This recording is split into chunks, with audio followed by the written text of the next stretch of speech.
Thanks, Andy. Thank you. Thanks very much, Andy. Thank you all for coming out tonight. You know, I was joking with Andy. I ran out to get something from my car a few minutes ago, and listen, I'm glad you're here, but I thought to myself, I don't think I'd want to be walking back in right now either. It's a beautiful night. And as my friends here mentioned, on top of that, it is the Red Sox-Yankees at Fenway tonight with early May, and it's a meaningful game. Who would have predicted that? Although I also told Andy, you know, I had even worse luck in 2013 when my first book came out, because I began speaking. It came out in about this time of year, but I really started ramping up the speaking in the fall. So that was the fall of 2013, World Series, Red Sox in the World Series. That was not great.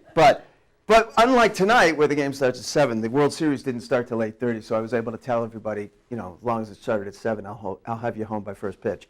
But I can't say that tonight. I'm not going to be able to speak that fast. Anyway, thank you all for coming out tonight. I appreciate it. The other great thing about talking in Wayland tonight is that unlike some nights when I have to drive an hour and a half or 2 hours to get back home, I live just down 27 in Holliston, so it's only going to take me 20 minutes to get home, so thank you.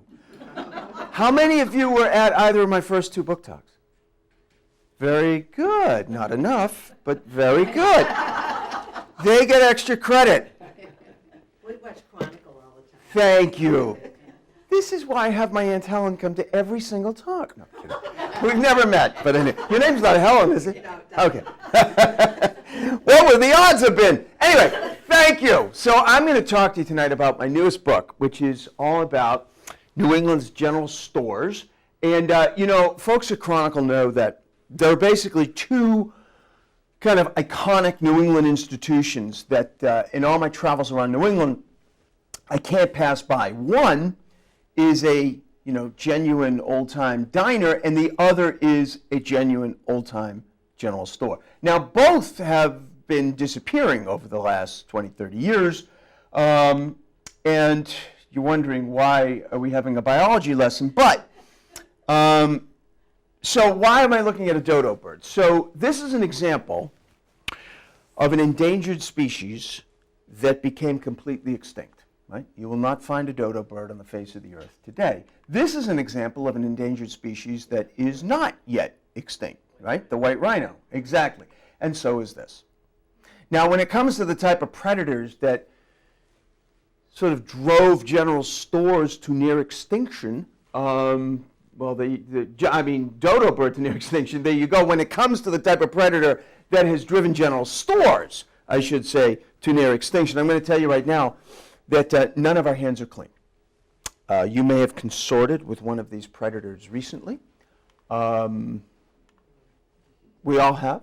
But there's a reason why I chose these 2 very modern iterations of these 2 big box stores. This is still in the design phase.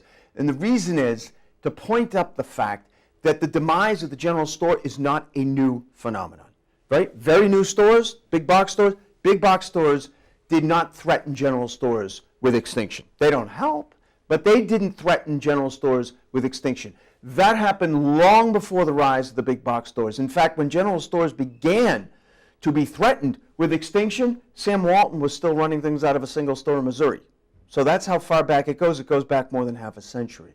It goes back more than half a century. And I like to point out one of my favorite chroniclers of American popular culture, John Steinbeck, was one of the first to notice that general stores, not just in New England, everywhere, were beginning to disappear. You know, in 1960, as you might recall, he set out with his best friend Charlie in his custom-built GMC pickup truck with the camper in the back that he nicknamed Rocinante. Anybody know what Rocinante refers to? No? Rocinante was Don Quixote's horse. Leave it to Steinbeck to name a pickup truck with a literary reference. But he did. He circumnavigated America, as you know, and wrote Travels with Charlie. But look what John Steinbeck noticed more than half a century ago. That the big stores, the big towns were getting bigger, the villages smaller, and the small hamlet store, the hardware store, the little haberdasheries, or the general store, were beginning to disappear. And he noticed that more than half a century ago. So what happened? So when Steinbeck was born in Salinas, California, this was a scene, an image that had instant familiarity with every single American, coast to coast. Didn't matter where you lived. It didn't matter whether you frequented this store like this once a day or once a week. It was something that was familiar. As familiar to Americans in 1900, that scene, as the shot of that big box store would be familiar to Americans today. And so what happens? Well, this is what happened. So go 50 years out from 1900, the end of the Second World War, and you have an economic boom. There's a housing shortage, but there's an economic boom. And for the first time in 1950, a majority of Americans own an automobile. So I always say, you know, you can reduce the threat to general stores where they began the slide to what might have been complete extinction with just 3 letters. C-A-R, the car. The car. Why? Because the car meant mobility. The car meant that people could move. The car meant that people could essentially choose with their feet or their wheels if they wanted to make a different choice with what they bought and where they shopped. Because, you know, 20 years later, you have the mushrooming of the interstate highway system. And the thing is, if this is the type of store that you frequent and this is the level of choice that you've grown up with, and now you can just jump in your car and drive a couple of exits on the interstate and you have this. And if this is what you're offering your customers, it's a little hard to compete with this.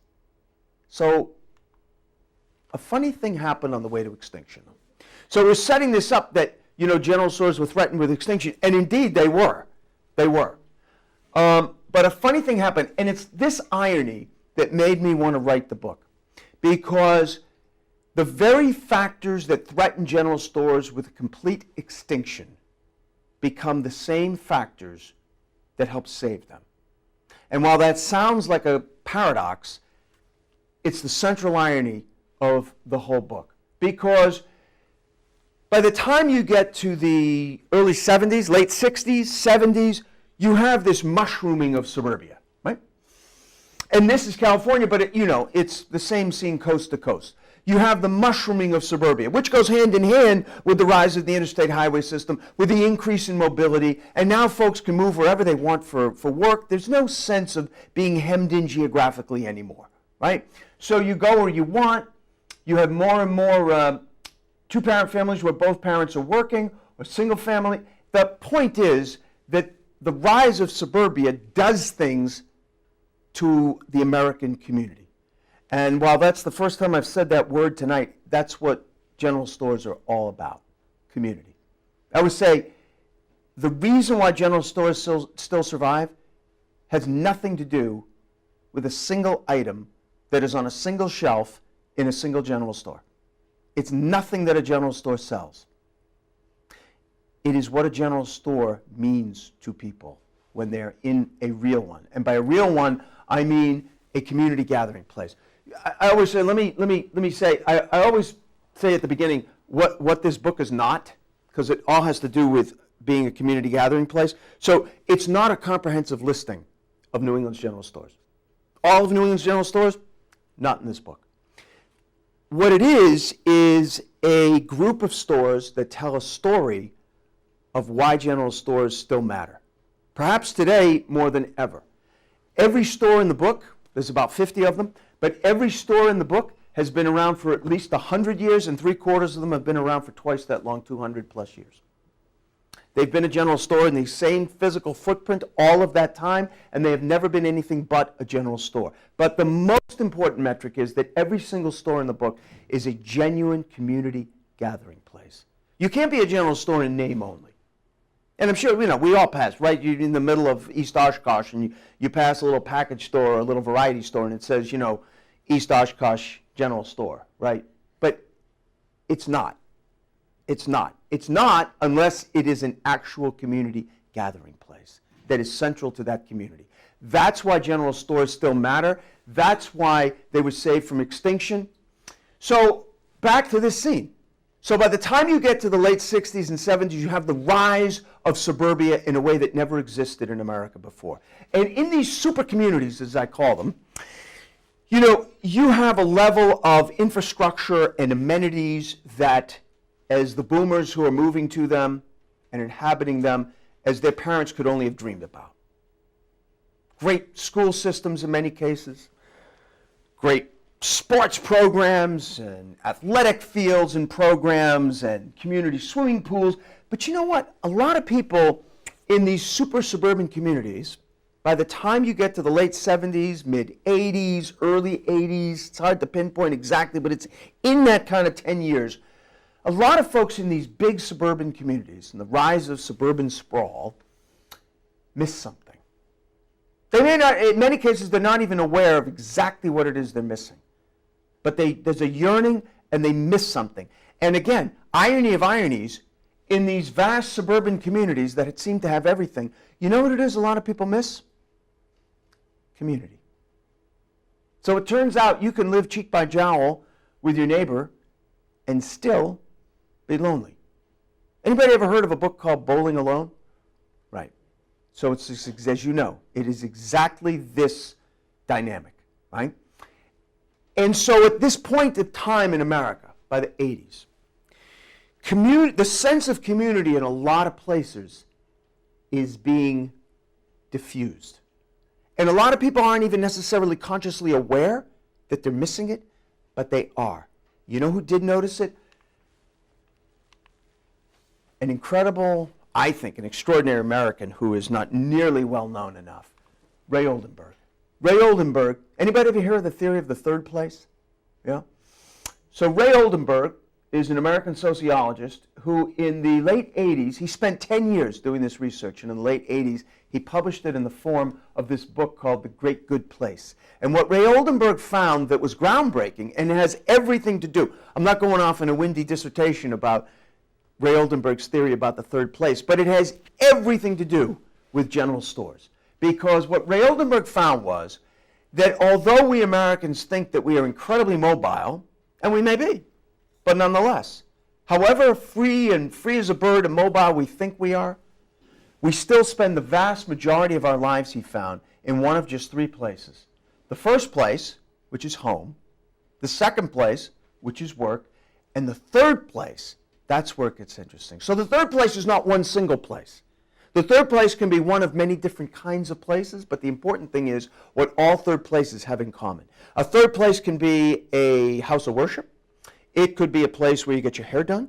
It could be a place where you run in and grab a coffee, or it could be a public library. It could be a corner bar where they really do know your name. The important thing about a third place is that it is a place, like a general store, where when you go there, I always feel like going into Robert Frost's definition of home because it starts the same way. You know Robert Frost's definition, how he defined home? Robert Frost defined home as, starts out the same way, right?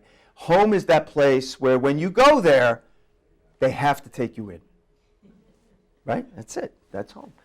So the third place, as defined by, for instance, a general store, are these places where when you go there, you may be going to do a discrete, assigned, dedicated task, right? You might be going to pray. You might be going to get a carton of eggs. You might be going to return a book. You might be going to get your hair done. But when you go there to one of these third places, you have the expectation, even if it's unconscious, that you will be interacting with people from your community. And it turns out, Ray Oldenburg found, that we need that. People need that. It isn't just like, it isn't a luxury. When we miss it, when it's gone, when we don't have it, when they disappear, when these third places disappear from communities, people miss them. I don't mean miss them like wistful. I mean they feel like something is missing in their lives. And a lot of those people in those big suburban communities actually felt strongly enough that they become the first wave of people who will save general stores because they felt like as these boomers began to have children of their own, start their own families, they really felt, many of these people felt, there wasn't a massive wave, but a sizable enough that it shows up in the data, that they felt like, we're going to move out. And they moved to small towns around New England, where they were determined to recover that sense of community that perhaps they grew up with, their parents certainly grew up with, and they felt like these big super suburban tract communities just don't feel like a community to me. And so they moved to small cities and towns all over New England, and as I said, they become the first wave of people who will be in position to save the general store. Because that's why they moved to these places like Barnard, Vermont. It was all over Whitefield, Maine, and South Acworth, New Hampshire, Shrewsbury, Vermont. But they moved to places like Barnard, Vermont, where the same scene that existed in 1945 existed in 1985 and in 2005. The exact same store. So this is great, right? So they moved to these small towns like Barnard, Vermont, and they were delighted because they found what they were looking for. These weren't the only third places in these wonderful towns like Barnard, Vermont. They also found wonderful small places of worship and small, wonderful local libraries, right? So this was the sense of community they were after. Unfortunately, by the time you get to about the year 2000, so it turns out that general store owners, because a lot of these boomers also bought general stores. And by the time you get to about 2000, it's kind of a perfect storm. You've got people who are coming up in terms of the shelf life of owning a general store of about 20 years, which is about the average. So they're ready to sort of think about retiring, maybe see who is interested in buying the store, keeping it going.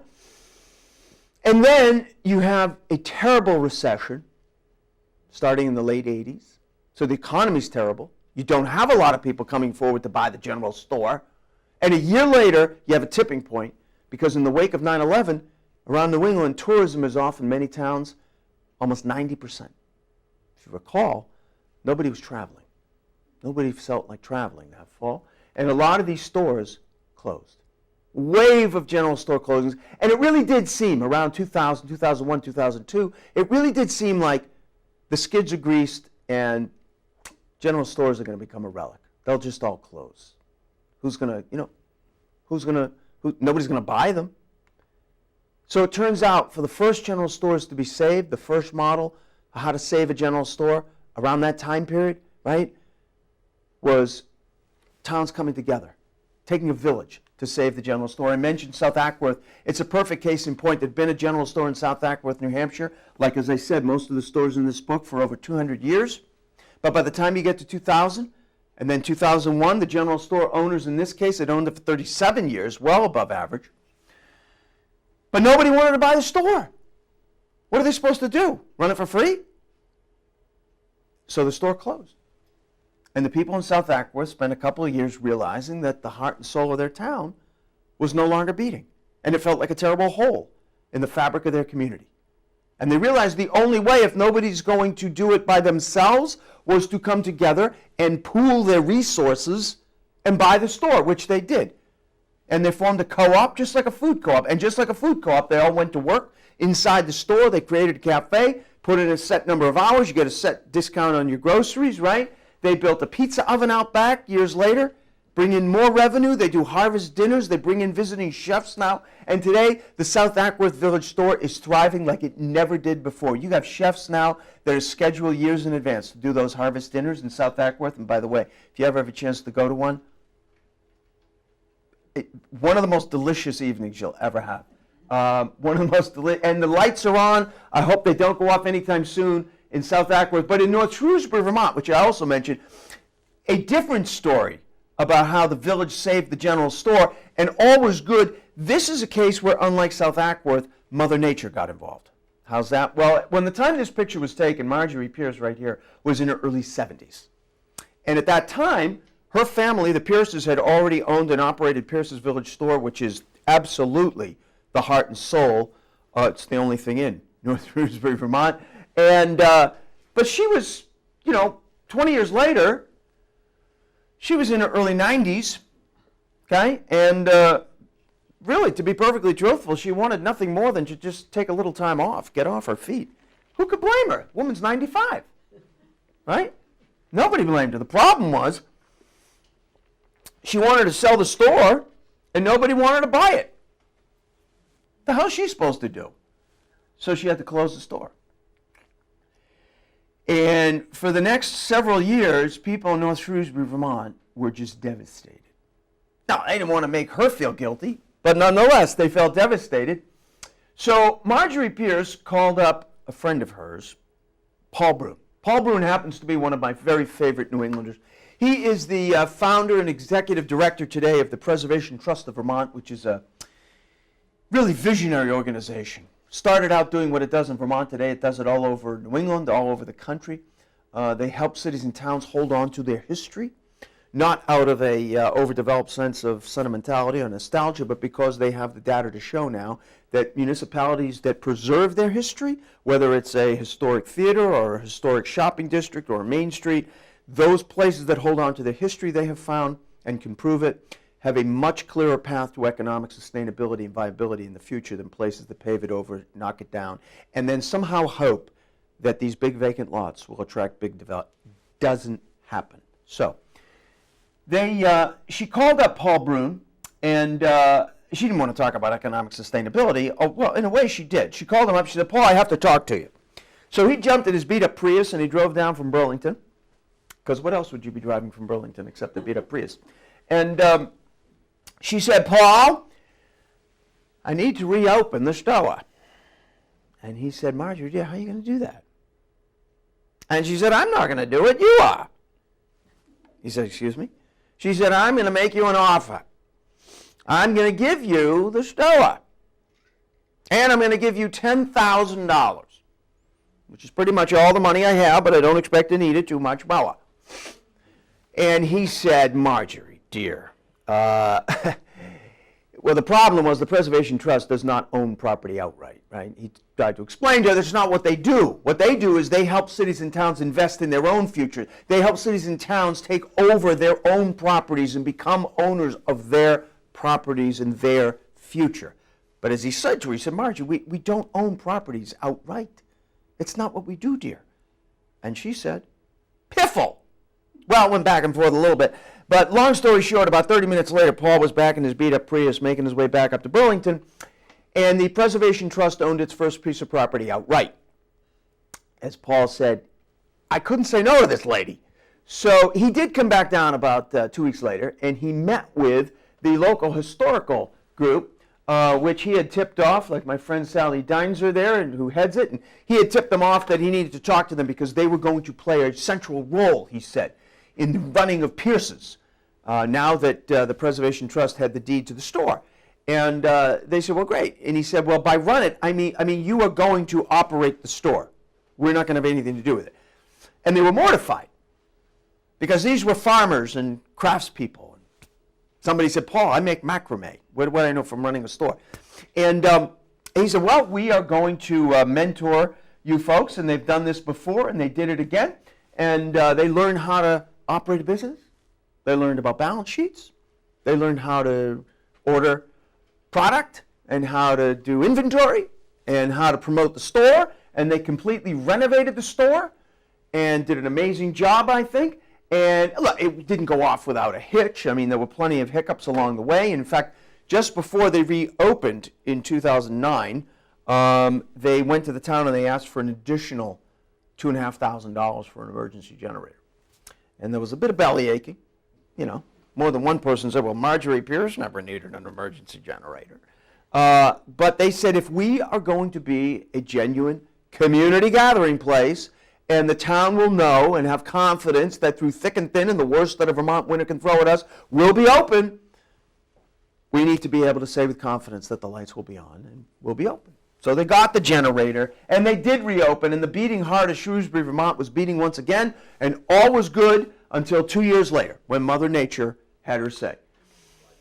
Right. So in August 2011, you may recall, Hurricane Irene, although it was downgraded to a tropical storm by the time it reached Vermont, it tore into the Green Mountains. And it was Vermont's worst natural disaster in its history. And the first day that Irene hit Vermont, the power went out all over Vermont. And the lights went out all over Vermont, including little Shrewsbury, Vermont. And you may recall it took covered bridges out all over the state. Very sad. But the power went out everywhere. The lights went out everywhere, including Shrewsbury, except in one little spot.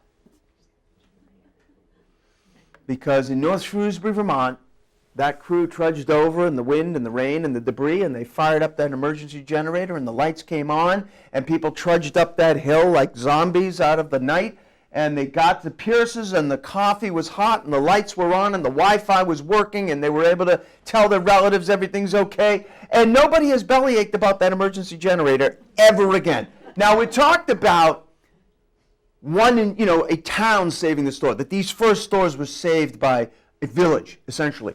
But, there have also been just wonderful, remarkable individuals who have been able to save a store all by themselves. One of my favorites is not very far from here. How many of you know Ferns? How many of you know Ferns? Sure. And in the chapter, Honey, I Bought the Store, in the book, I like to joke that my friend Larry Beerfield is the only person in the chapter to have actually uttered those words verbatim to his lovely wife, Robin. Honey, I bought the store.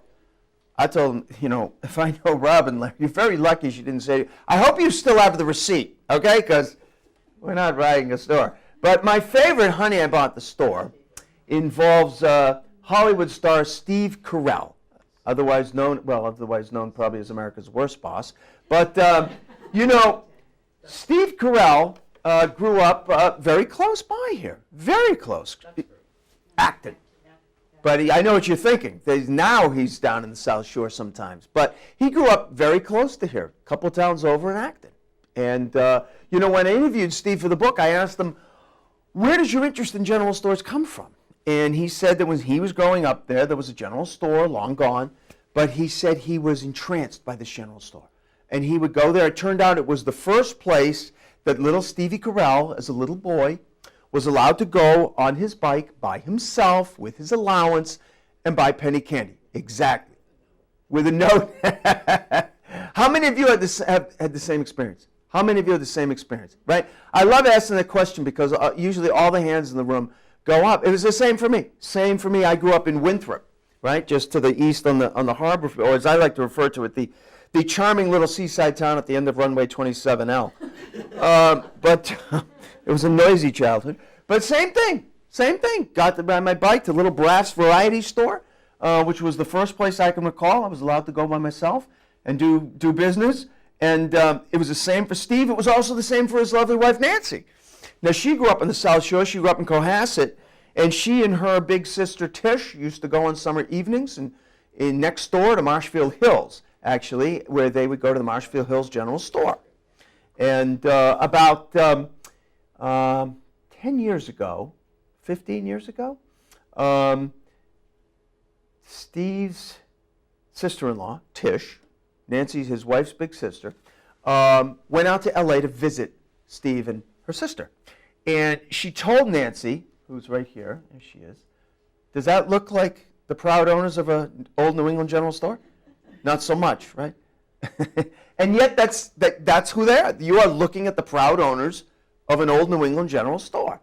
Because when Nancy's sister Tish came out to visit, she told Nancy that the Marshfield Hills General Store, which was such a dear part of their youth, she said was up for sale. And she said it's been languishing for sale. Nobody seems to have come forward to express any interest in buying it. And at that point, Steve said he walked into the kitchen where they were talking, and he entered the conversation. Long story short, when Nancy's sister Tish returned east that winter, she had with her a check to purchase the Marshfield Hills General Store. And it is a very authentic old New England General Store. In fact, it is still one of the few general stores in New England that has a working post office attached to it. That used to be the case at every general store, but it's harder to find. During the Civil War on the third floor, they stitched Union Army uniforms here. And I think the Carells and Tish did a wonderful job of preserving the integrity of that historic store. And Steve did make his sister-in-law Tish the general manager of the store. And today the Carells own a house in Cohasset. They're out here for several weeks every summer. And today no summer in Marshfield Hills is complete without a confirmed Carell sighting, as you can see there. So we've talked about villages saving the first wave of general stores that were threatened. We've talked about some remarkable individuals coming forward on their own to save a store. But in putting this talk together, I felt like it was important to sort of pay some homage to some wonderful general stores around New England, of which I'm just going to share one, that are sort of they're part of a group I call Tried and True, because they're all of the above. They've never needed to be saved because they are such an integral part of their community that the very idea of them being up for sale is inconceivable. It's inconceivable to people in places like Warren, Vermont. In Warren, Vermont, there's been a general store like so many others for over 200 years. There it is in the early 1940s. It really is. I've used that term a lot, but it is the heart and soul of Warren, Vermont, up in ski country there. And if you are within 20 miles of that store, you would drop into that store. People drop in, some people a couple of times a day. We'll have lunch, we'll have breakfast. It's just that kind of place. And the last time I was up at the Warren store was about a year ago this past March, which made it 2016. It was 2016, 2 years ago this past March, because it was an election year. You may or may not want to remember, but it was an election year. And it was primary season, and I dropped in. And I asked my friend Jack Garvin, who owns the store, what's new? And he said, well, what's new? Oh, he said, we're having some fun with a contest right now to name the stove. Now, most general stores have some form of a wood stove, but the Warren store, it's enormous. It's like the defining feature of the store. It's huge. And they were having a contest to give the store a name, give the stove a name. And I said, well, have you had any good candidates for a name yet? And he said, funny you should use that word. So it turns out that just the week before I was there, another good friend of the store had dropped in, which surprised me. I didn't know he was back in Vermont, because he was a pretty busy guy at that point in time. He might have been back in Burlington doing laundry, for all I know, but he dropped into the store to say hi. And unlike me, he was quicker on his feet, and he had a suggestion. He had a suggestion for a name for the stove. And guess what? They liked it. They liked it. They liked it. And it stuck. Yeah. And I've always wondered if within 2 months he missed out on the Democratic presidential nomination Bernie Sanders did. But I've always wondered if maybe on some level that he didn't really share publicly, he found some small consolation in that, unlike Hillary, he won the stove naming contest at the Warren store. So that's not nothing. That's not nothing. But there is also, one of my favorite chapters is something I call one of a kind, because it is truly all of the above. The two stores I'm going to quickly share with you are all of the above. They are tried and true. They have never been up for sale. They will probably never be up for sale because they're so unique and they're so much a part of the communities that they're in. One of them is in Vermont. I always want to say New Hampshire because it's just over on the other side of the Connecticut River from Hanover, New Hampshire, in the Upper Valley area, Norwich, Vermont. And Dan and Witz are not the original owners. Dan and Witz were high school buddies who worked at the store in the 1930s when they were going to high school together in Norwich. And then by the 1950s, they owned the store. And they did very well. You can tell by the confidence in putting out this sign, they did very well. You'll find a variation on that sign in many, many general stores. The difference with Dan and Witz, I always point out, is that it might be true. So here's the thing. They did well. They wanted to expand. The thing was, they had a very small footprint with which to work with, right? They couldn't expand on this side because there's a street right there. And they couldn't expand on this side because the Norwich Inn is right here. So the only option for expansion was to expand in the back, where there was about 3/4 of an acre directly behind the store. So you can't see. The store doesn't look huge, but you can't see what's in back.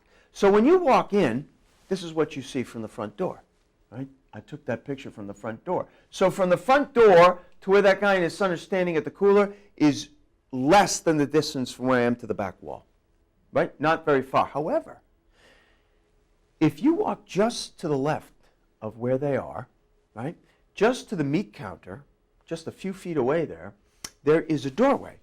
There's no sign, there's no door on the doorway, but if you walk through the door, you're in the back, which is where they expanded. and it's huge. It actually, the ceiling looks like a box store. And you can get lost back there. I say that because I did.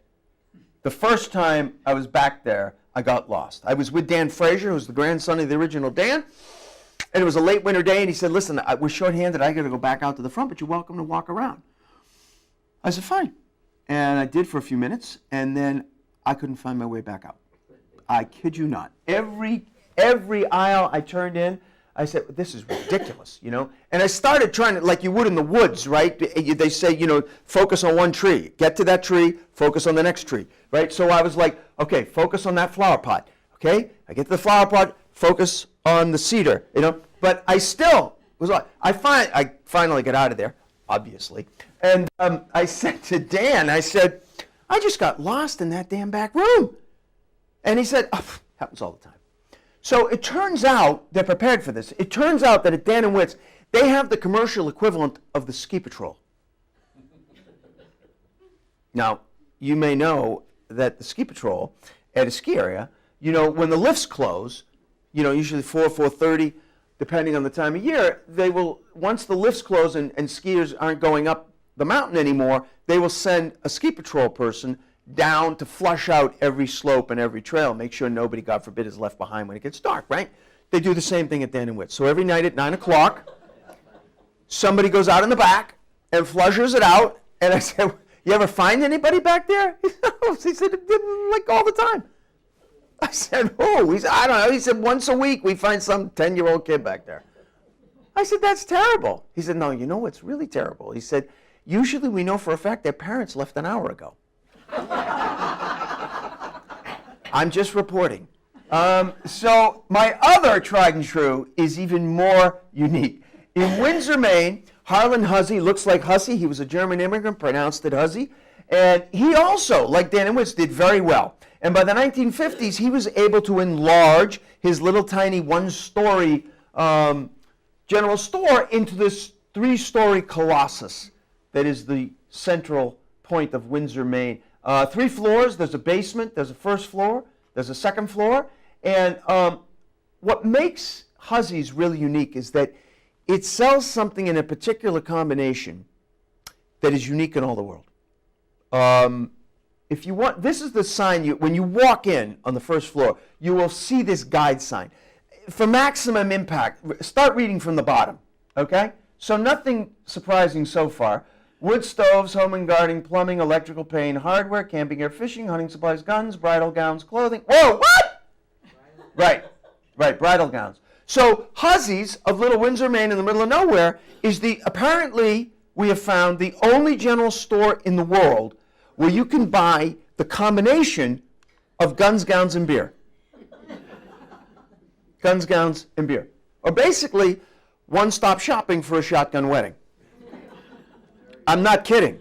That's exactly what Harlan Hussey's granddaughter, Kristen, had some fun with. That's her wedding picture. See?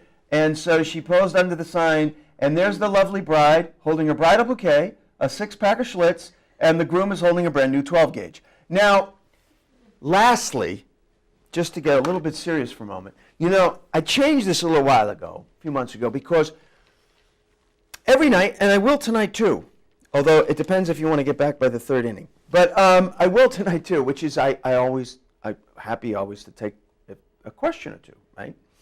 And when I started doing this talk about 8 months ago, every single night, and I have no doubt if I didn't include this part of the talk to end, I would get asked again tonight.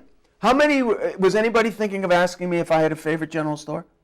There was one that was my favorite. So I would get, it seemed like every time I did a talk, I was asked that. That's not what surprises me. What began to surprise me was that my answer was invariably the same, which was food for thought, right? I started to ponder that. Well, why is it? Why do I say that's my favorite store every night? I hadn't planned on that. I never thought in terms of a favorite general store. I like so many of these general stores. I visited over 70. There are 50 in the book. I've probably been in over 100 over my travels. I never thought about one being a favorite. I mean, I think of, for different reasons, you know. I mean, Harrisville, New Hampshire is my favorite because, it has the best BLT I've ever eaten. Another is my favorite because it has just the best little tables by the window that on a late winter day is just the warmest, wonderful place to sit and read for a little while. But this was, invariably, I would say this was my favorite general store. So I started to think about why. And then I thought, well, this goes right to the very heart of why general stores still matter and how much a general store can matter to a community, especially when they lose it. And nobody knows that better than the people in Putney, Vermont, little Putney, Vermont, population just under 1,000 people. And in Putney, there has been a general store in that exact same spot for over 200 years. Over 200 years, 1796, if I'm not mistaken. A.M. Corser, just one of almost 15 different general store owners over that 200-plus year period. And it has always occupied the same spot just above Little Sackett's Brook in the middle of Putney, and has always looked, as you can see, pretty darn similar. And it has always been the beating heart of Putney, Vermont, except those periods when it wasn't there. Anybody curious how that would be? Right. Well, the first time it almost wasn't there was on a terrible night in 2008 when some faulty wiring in the attic broke out, and about 2 o'clock in the morning, and thank goodness for volunteer fire departments, because when you live in a place where there's a volunteer fire department, the fire only goes out as fast as you can muster the folks whose job it is to come and try to put it out. And they got there pretty quickly, and they were able to, it looks bad, but they were able to save almost 2/3 of the store. And it fell to people like Lisa Papazian, who made her first call the morning after the fire to our friend Paul Brune, who jumped in his beat-up Prius and drove down from Burlington to Little Putney this time. And they wanted to talk to Paul about what they should do next. And Paul said, he said, first thing we're going to do is we are going to find a way to restructure things so that you folks, the Historical Society, become owners of your history. This is your store, and you should be owning this store. Because part of the problem in the wake of the fire was the owners did not have insurance. Not good. And they took off because it was a total loss not to make light, but they had no further reason to stay in Putney. However, the store was reason enough for people in Putney to figure out how to save it and rebuild it, and they did. And he helped them, working with Bernie Sanders and Pat Leahy and others. They found federal money and state money, and they raised a lot of money, and they were able to come together, and the Historical Society became owners of the store, and they rebuilt the store, and the store reopened, and all was good, and the beating heart of Putney was beating again, but it was short-lived. It was short-lived. How short? A year and a half later. A year and a half later. So as bad as this looks, it's worse than it looks. It's worse than that looks. Why? Because this time there was no faulty wiring in the attic. This time, investigators found traces of massive accelerant throughout the building. Arson. So this time, the folks in Putney, Vermont had to deal with the double gut punch that not only had they just lost the beating heart and soul of their community, but the person who did this might be their neighbor. Who knows? So it was awful. The building was a total loss, burned right down to the foundation stones, and the people in Putney, Vermont that late fall felt as if there had been a death in the family. Because in a very real way, there had been. The store was like extended family to the whole town.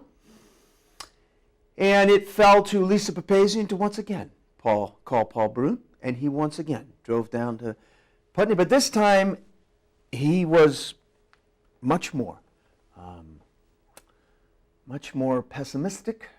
As he pointed out to Lisa, he said, it's only a year and a half. He said, some of the money that we've got coming in federal and matching loans and so forth, it's still in the pipeline. We don't even have the money yet, and the store's gone. So there was terrible anguish, and people just didn't know what to do. And he met with them. He met with them at the little church across the street from where the store had stood. It was early in the morning. It was about 7 o'clock in the morning, a cold January morning. And after about an hour about 40, 50 more people showed up, people in town who'd heard about the meeting. After another half hour, there was over 100 people. They had to move the meeting out of the church, out into the cold open air. And after a time, an old gentleman whose family went back 5 generations in Putney stood up and he said, I'm just going to tell you all this. He said, I will be goddamned if an arsonist is going to define my town. And Paul Brune kind of let his words hang in the cold air. And he stood up and he said, well, looks like we need to rebuild then. And they did. And the one single silver lining of the second terrible Putney fire was that as you reacted, people reacted that way nationally, internationally. People were just, they couldn't believe that this small little town that had rebuilt their cherished little store lost it again a year and a half later. And money came in from everywhere, everywhere.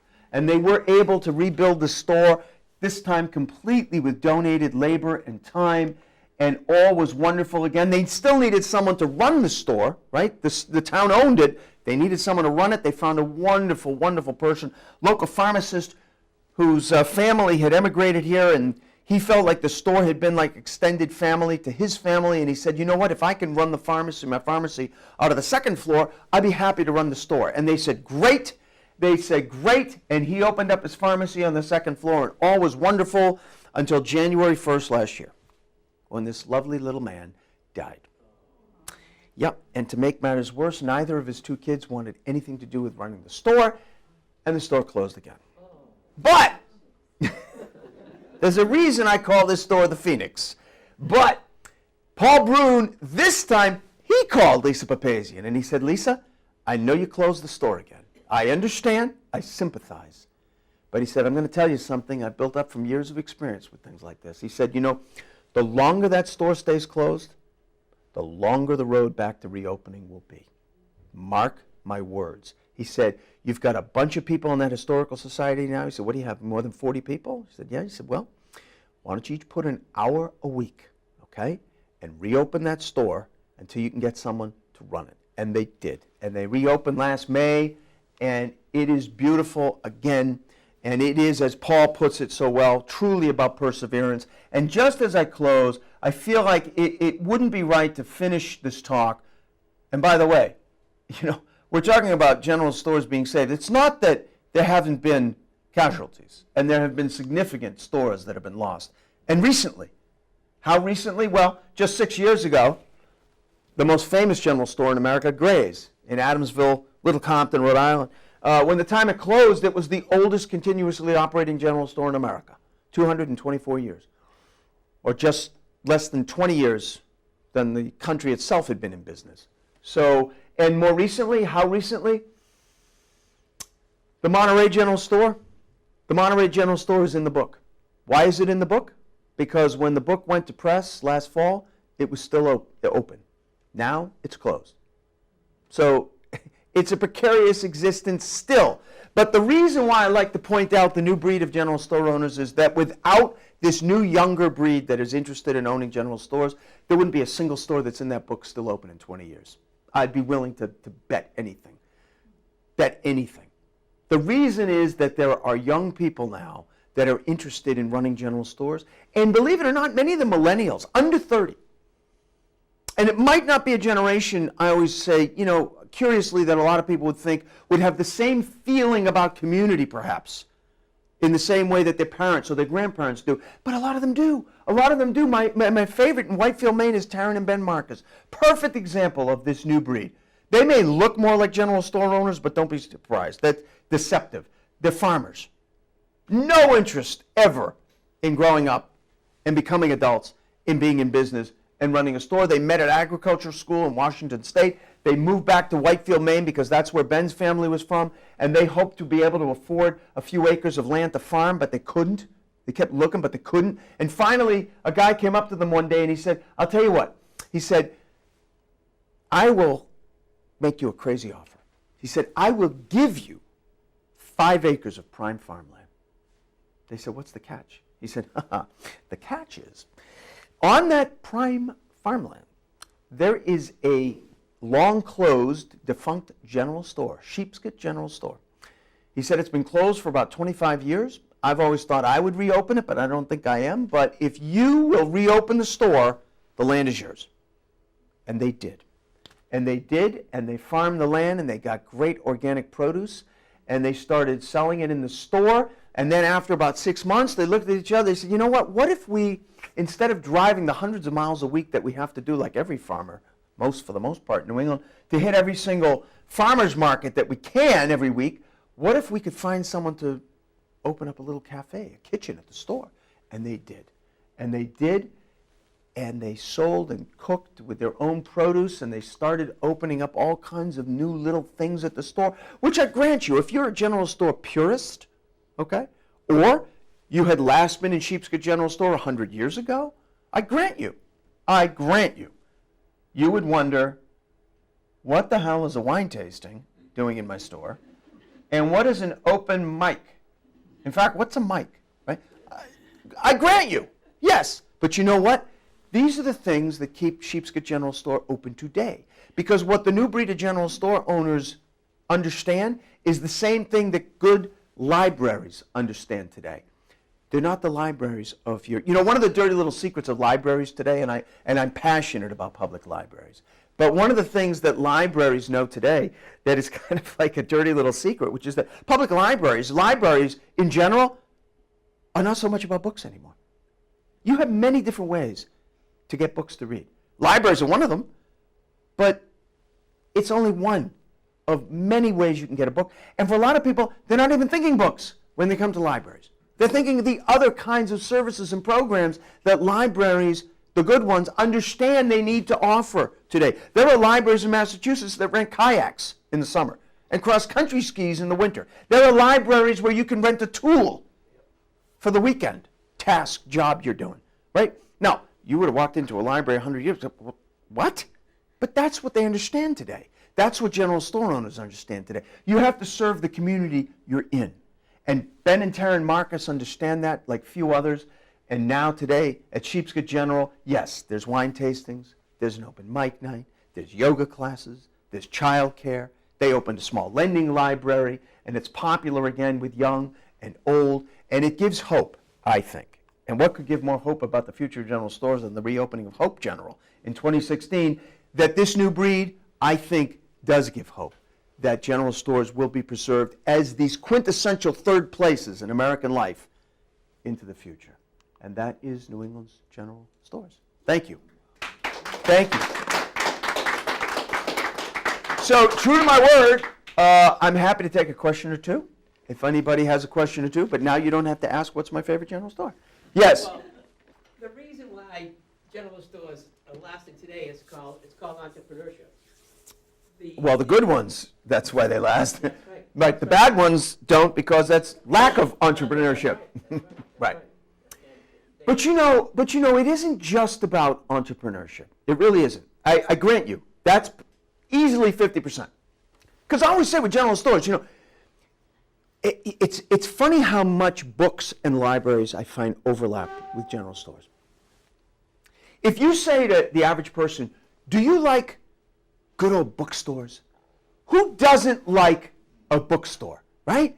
And you say, how often do you support one?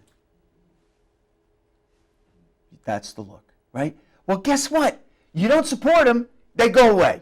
The same is true of general stores. Listen, we're all going to go online and buy something from Amazon. That's fine. And we're all going to go online and buy something else from some other. That's not the point. The point is you still have to make time to go and buy stuff from local stores, or they will go away. So the entrepreneurship thing is important, because I always say general stores are not museums, okay? We may like to think of them in some respects that way, but they're not museums. They're businesses, and you have to support them. So in that sense, it is about entrepreneurship, but the good ones understand about that third place. Because you could be great and offer all kinds of great products, but in this day and age, what people are really looking for is that gathering place. But the interest, I think it's Harvard, Massachusetts, where there was a general store. Still is. And I believe it went out of business or in the process of being sold or something. But that. The Harvard store? No, I think it was. It did. It went through 2 changes of ownership. But as far as I know, it's still open. I'll double check on that. That's an example of, that's really a community store. that is a wonderful community store, and it does all the things we're talking about. Events, programming. They bring the farmers market inside there in the middle of the winter. The food's great sandwiches, and it's a great example of a third place. So I think entrepreneurship is a crucial part of it.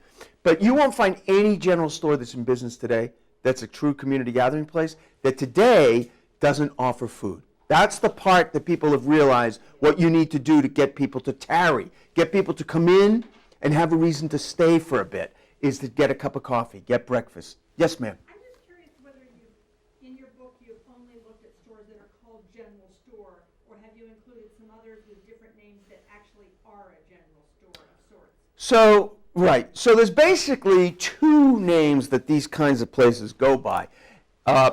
Some go by country store. Right. Now, that's a distinction without a difference, I've found. And most store owners will, it's completely interchangeable. In fact, right in the beginning of the book, we make a note about that even to store owners that I've polled, it's a distinction without a difference. They're often the same types of places. But when you're talking about something that wouldn't fall into the category of a place that calls itself a country store or general store, what else would it be? I was actually, as you were talking, it hadn't even occurred to me that there's a little store in Gloucester Yeah. called Last Stop, and it's this kind of hole in the wall, but that's where people go. You purposely go to buy your newspaper, you get coffee, you get sandwiches, muffins, because it's Glass stock? Last Stop. Last It's stop. the last store as you're driving out towards east. And So it's in East Gloucester. It's in East Gloucester. Yeah. Exactly. Before you get back to the Rotary? Oh, it's Before that. Eastern Point. Oh, I yeah. know where Ah, It's okay. right near Rocky Neck. actually. Oh, okay. But I've never thought of it as that, and it's certainly. Oh, I know exactly the store you're talking about. Yeah, Right next to the theater. exactly. Yes. Right, of That's course. what I was thinking. I've been in there many times. Definitely that. Now, I haven't been in Last Stop for years, so I don't remember now. I know that, I know I've been in there and got a cup of coffee. Do they have other food? Can you get sandwiches and stuff? Yeah. Really? Huge muffins that probably have Right. a billion calories, but everyone goes for those muffins, and it's just. Yes. It's a go-to place without the. Yes, I see what you're saying. Well, that's a general store by any other name. Right. Yeah. And it goes by the name Last Stop. Right. Yes. Absolutely. In fact, I'm glad you asked that, because I always point out, people say, well, are all general stores like the ones in the book? Well, so originally I pitched to the publisher doing this on a national level. I wanted to do America's general stores. They didn't want to spend that kind of money. So it became New England. But that's why this is what you have in New England. These are the types of general stores you will find in New England. But when you're talking about a genuine community gathering place, I always make the point that it doesn't have to look like this, and it doesn't have to look like this, because in Manhattan, in New York City, you can have, I always say, you want to find a general store in New York City? Fine. You can find a bodega, right, on a corner in New York City. As long as it's a neighborhood where people live, that is a general store. That is a community gathering place. That is a third place. The community that we're talking about may be a community of people who live within 4 blocks. But for them, they expect to see people that they run into who are in their 4 blocks of Manhattan. That's a general store. That's a community gathering place. So it doesn't have to look like a New England general store. It has to be a community gathering place. And it doesn't matter what the community is, right? It's like what constitutes a family. There's no definition. Constitutes a family is people who love each other and want to be together. That's a family. You can't define it any other way. Yes? I'm just curious if they ever caught the arsonist. No, in Putney. they never did. Unsolved mystery. They never solved the arsonist. However, the people in Putney do take great, so that was, 20 years, almost 20, they take great comfort in the fact that very frequently arsonists will strike again in the same vicinity. There hasn't, knock on wood, been another fire in that time. So the sense is that whoever this person was transited on through. And today, the Putney store, the local banks like to joke that you really should put your money in the Putney General Store because it's more secure now than most of the banks in the area. So, Any other questions? And yes, Way back in the beginning, when you showed the cars in the 50s going Yeah. down the highway, my first thought that came to me was, well, those are fleeing their local area to go to better bargains. Today, we're in our cars fleeing to go look for the quaint country store. Isn't that funny? Because the local bargains have gotten so close to home, right? You don't have to go far. Or you just go online, you don't even have to get in your car at all. So you get in your car to actually find the things that were put out of business. But this is an experience to go to a country store. Yes. It's But- a happening. It's a Sunday afternoon drive. But that's the key word you just said. That's the key word you just said, the experience. You know, I said in the beginning that general stores are not revered because of anything they sell. It's the experience. It's the experience that they offer.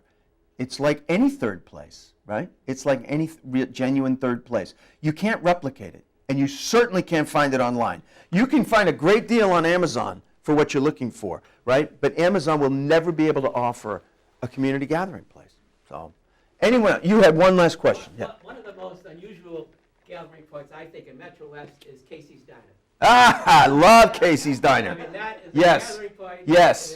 And that is, Yes, and you know, and as long as you only, you know, get a couple of hot dogs there with everything on it once a year, your doctor won't get mad at you. once a year, unfortunately. Love Casey. So listen, thank you very much for coming out tonight and joining me. I really appreciate it. It's my third visit here in Wayland, and I really appreciate it. I'll tell you what.